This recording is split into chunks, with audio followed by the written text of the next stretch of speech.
This is Kugan Cassius for IFL TV in association with Macklin Gym Marbella.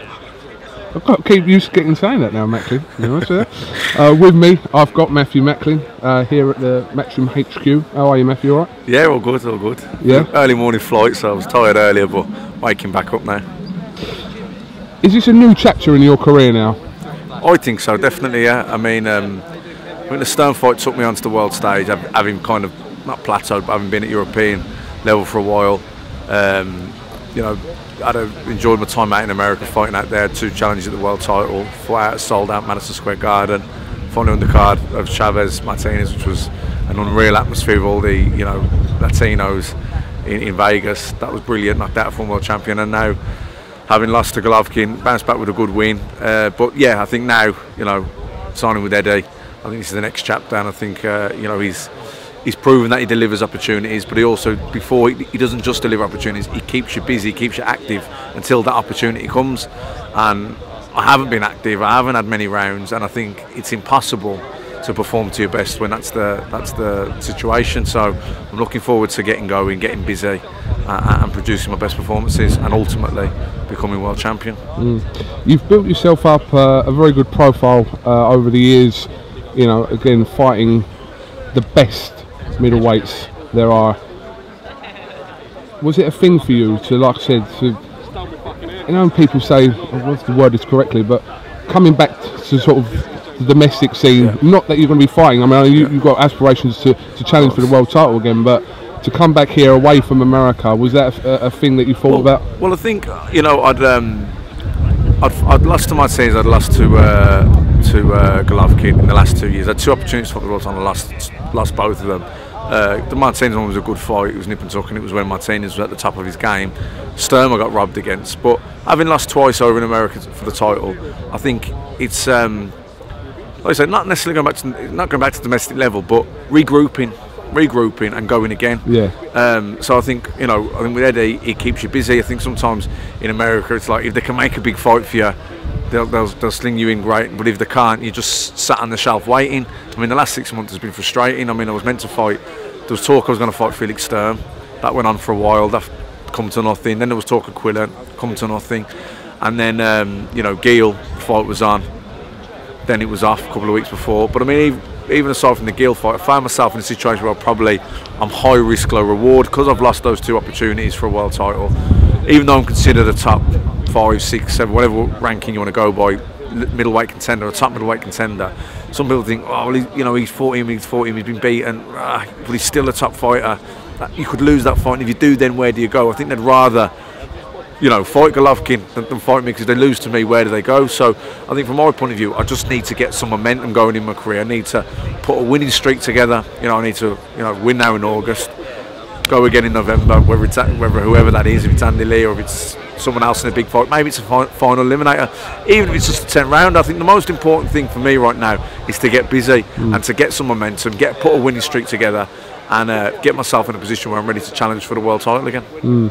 Well, when I said to you, I probably worded it wrong. I didn't mean for you, you know, stepping back down to domestic level, because, you know, I know what you want to sort of still achieve in your career, but I just meant coming off that American circuit a little while. Like I said, you're fighting in Dublin in the next month, and, you know, potentially a bigger fight for you later on in the year. But yeah, I think I know what you're saying. Yeah, it's important to get a base, and I think in America you're fighting in Vegas, you're fighting in New York. You know, you're not really, you're based anyway. You're just wherever the television say the big fight's going to be, and you're there. So I think to come back here and to fight in Dublin in end of August, to fight there again in November.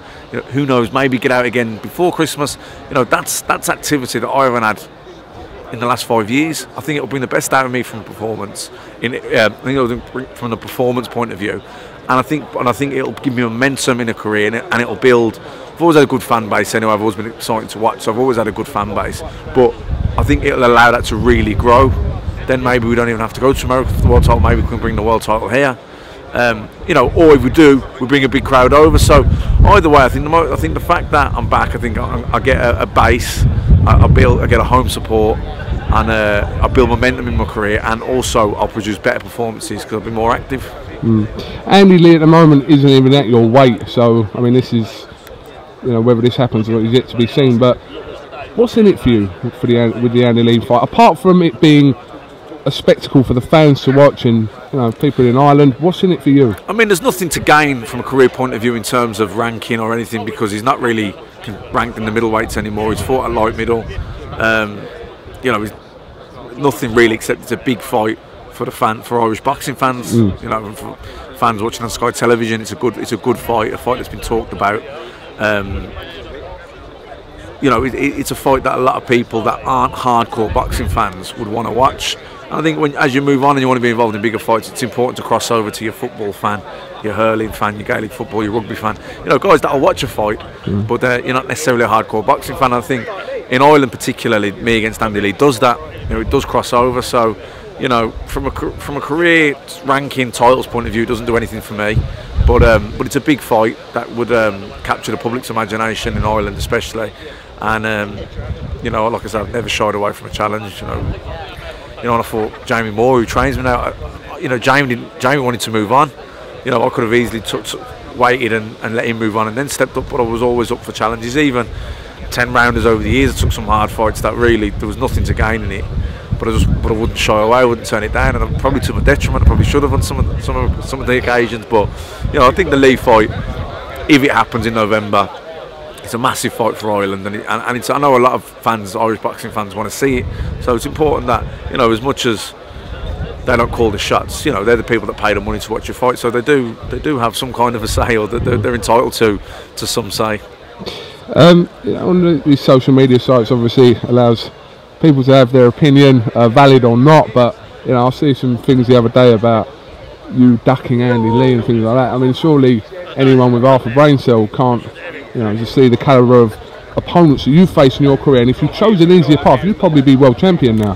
Definitely. Like I say, I've never shied away from a challenge. It's probably a fault or a thing that you know, if I was managing a fight, or you know, you wouldn't, you know, you'd be going mad at me, you know, kind of thing. But I'd you know, it's, and Andy Lee, the facts are Andy Lee was offered the fight several times over the years and he always turned it down.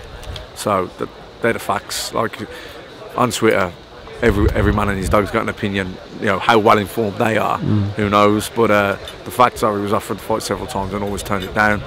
Seemingly he is interested in the fight now, he is up for it.